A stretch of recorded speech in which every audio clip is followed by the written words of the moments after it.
Hello everyone, it's seekingjess and I hope you're doing amazing. Today I'm here with a kind of different video, which I'm super excited about. I have an interview with Marc from Sloppy Tunas, and Sloppy Tunas is a clothing brand that is focused on creating swimwear out of recycled plastic, which I think is super amazing and super exciting, as I'm also very into sustainability. I'm trying to, spread awareness about that, as I think it's very, very important, especially today where there is so much plastic pollution happening on our planet, unfortunately, and in our ocean. There's a lot of, problems because of plastic. So yeah, let's just get into the interview. Again, I really enjoyed it so much and I hope you will too. And Marc, thank you so much for your time again. And let's just get into the interview. Hi everyone, I'm here with Marc from Sloppy Tunas. Or how do you say it? Sloppy Tunas, right? Sloppy Tunas. Sloppy Tunas, cool. Marc, could you say something about you and what Sloppy Tunas is doing and what it stands for? Sure. So I'm Marc, I'm the co-founder of Sloppy Tunas, and we're a sustainable brand that we started about a year ago. And right at this moment, we make eco-friendly swimwear made out of recycled plastic found in the ocean. We're kind of new to the whole fashion industry, but we thought, what can we do just to change everything a little bit up and trying to change the way, people make clothes and stuff like that. Because about a year ago, me and my partner Eduardo, we were in Ibiza, and that's where we go there every summer. And we saw that the beaches were littered with tons of plastic and tons of trash.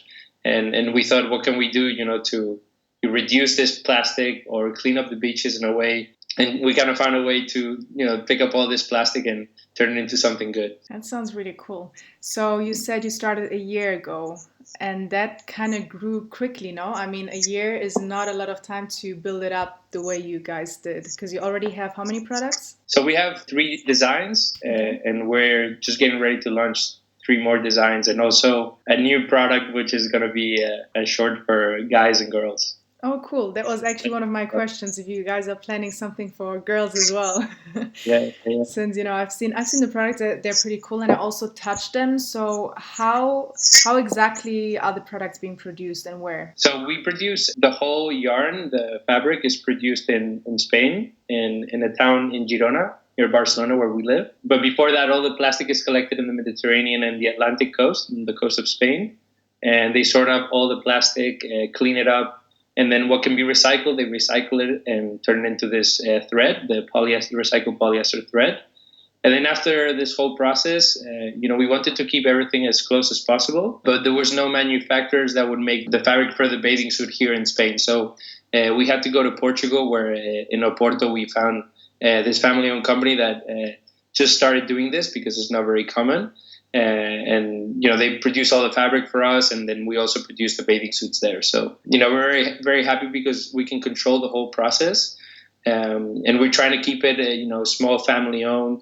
The small workshop that does the bathing suits kind of like owned by Luis and his mother, and they're really nice. It's like a really small shop, but they take a lot of pride into making the bathing suits and all the pieces of clothing. So yeah, we try and keep everything as close as possible. So do you guys also do the designs, or is there someone else responsible for that? No, that's correct. Edu, my partner, makes all the designs. He's the creative one. So the first collection was based on plastic that you can find in the ocean. So we had straws, wraps, and 6-pack. When you first see them, you don't know what it is, but when somebody tells you, it's kind of obvious. And we wanted to base all the bathing suits with have them have a meaning with each bathing suit, each design. So it's like a theme per bathing suit. Oh, that's exactly. Really cool. What's your favorite one? So my favorite one is the 6-pack. Okay. The pink one, but the most popular one has been the green one, the straws. Okay. That one's the one that we've sold the most. That sounds cool. Do you guys also do the cleanups yourself, or do you have someone else doing that? So we do some of them ourselves, but then we work with a foundation that is kind of like a big foundation that works with all the fishermen towns. So that's how we collect most of the ocean plastic. It's more like a raising awareness type of thing.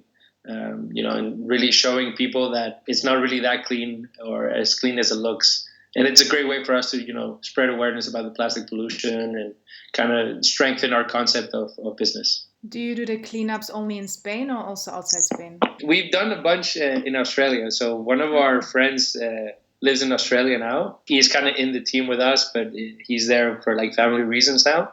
So he's been doing a bunch over there and working with other foundations too that are very big into cleaning up the beaches and cleaning up the ocean. So, but right now it's just Spain, and then we're doing some in Australia. But yeah, we're really open to like try other places where we go visit. For example, in 2 weeks we go to Ibiza because we're going there to shoot the new video for the new products, and we're organizing a cleanup. So we put it on the Instagram, and then a bunch of people were like, oh, "I want to come, I want to come." So awesome. We're just trying to make it fun, and then also try and help people and raise awareness about the problem. How many people are you in the team right now? So right now it's 4 of us. It's me and Eduardo, we're both the co-founders. And then we have 2 other friends that kind of joined a little bit later in the team, but they're also helping us, grow the brand. And each one has their own different little things that they focus on. You said that you are focusing on this business itself, but do you also only do that, or do you still have a job, or how does it look like? So I wish I could do this full time. Unfortunately, I still have a full-time job. So for me, Sloppy Tunas, it's what I call my second job. Okay. So because like I do put a lot of hours into this. For me, my day kind of starts where I work at my normal job, and then till 7 o'clock. And then when I get home from like 8 to 11, that's when I'm the co-founder of Sloppy Tunas. So I have to, reply to all the emails, talk with the providers, and, organize and plan the weeks ahead, because, it's not easy. And then whenever I can find time, I just, of course, work. Mm-hmm. So you have to have a pretty good time schedule and a lot of passion for what you're doing, because otherwise it wouldn't work, I guess. That's right. And for us, I think the best thing about it is that we're doing something that we like, and then that we feel that we're doing something good for the environment and society. So it's about building a business that is we want to make it fun. So when we have the meetings and when we work, we try and have as much fun as we can, because it's the best way to go about it. Yeah. Of course. So going back to the plastic pollution problem, could you tell us a bit more about that? Because I feel like a lot of people are still not aware of how big the problem actually is. I'm not going to give you data and percentages and stuff like that, because I think that's a little bit irrelevant. But what we see in the surface is really not what really is underneath. So you might go to the beach in the morning and then see it relatively clean, but then when you start looking deeper into the sand, you start finding all sorts of trash, from cigarette butts, plastic wraps, straws, all sorts of things. And that's what you find in the beach. But then really underneath the sea level, that's where the most trash is found. So this is why when we work with a foundation that picks up all the trash from the ocean, we try to go deep, and try and pick up all this ocean plastic that would have probably been left there forever and ever, and then it really pollutes the whole ecosystem. We're really focused on the sea because we're doing bathing suits, and we were really related, and we really love the ocean. But we've also done beach cleanups in woods and forests. We had this huge cleanup in Sant Feliu de Guíxols, which is a couple hours away from Barcelona, and we picked up 5 tons of trash. So it was insane. Yeah. That's crazy. And it was crazy. So we were able to get the whole town together, and it was like about 70 of us, and we had trucks and the police and the forest guys came. And it's super important to see how people are really engaging with this, and really when they see the problem, they want to do something about it. And at the end of the day, we want to be able to get the conversation started by making cool swimwear. For us, is one of the good things that we want to make something different that's currently in the market. And people are proud to tell their friends that I have a recycled bathing suit, and it's made from ocean plastic. So for us, it's super important to transmit all these kind of messages. I actually have to go back to the point where you said people get very engaged with the cleanups. In the beginning, when I saw those cleanups, before I was, aware of the plastic pollution, everything like that, I was kind of skeptical about it. I was like, why are the people walking around, picking up trash? What's the point of this? Until I myself actually joined a cleanup clean up as well in Barcelona. It was an amazing experience. Just the fact that, there's a bunch of people trying to do something good, and you can't really, I don't know, describe the feeling, because you have to experience it yourself. And once you do it, you get a complete different view on, on everything, and the way you are with nature, and, the way you consume stuff. I think it's really, Absolutely. really cool. Yeah. And when you live it, you really feel how it feels so rewarding when you go there for a couple hours, pick up trash that could end up in the ocean. It's something so simple, but we don't do it enough. And you also see how much people throw away without actually being conscious about what they're doing. And when you actually start cleaning up the beaches and people see you and they're like, hey, what are they doing? People start picking up their own trash as well, because they're like, hey, maybe what I'm doing is wrong. They realize they're doing something that is not correct, Yeah, exactly. Because everybody, society, thinks it's okay to, smoke a cigarette and leave the butt in the beach.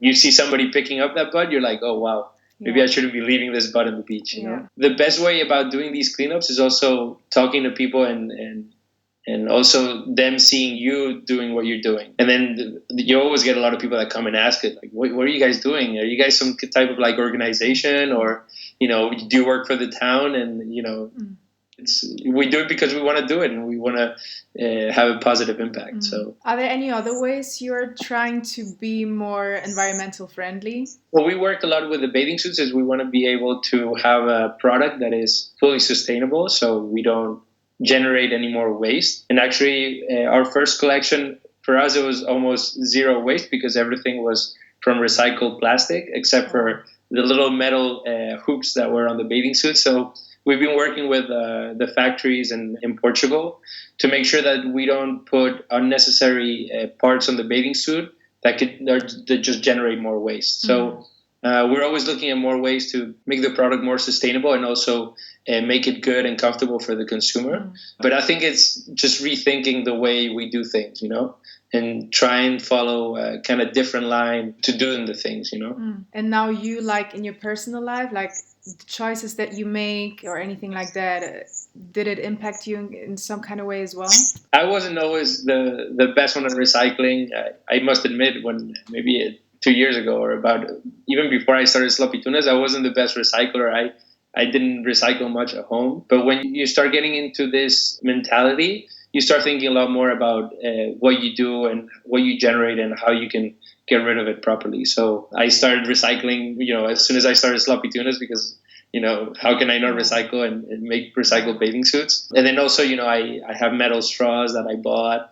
And it's as simple as when you go to a restaurant or a takeaway place, don't ask for, plastic utensils. And it's these little things that take a little bit to get used to, because society is also not used to it. But I think as time goes by, people are becoming more and more aware about the problem, and businesses are starting to offer solutions, which is, the best way to go about it. Because if you can only give a solution that's eco-friendly, then people will take that solution. Yeah, definitely.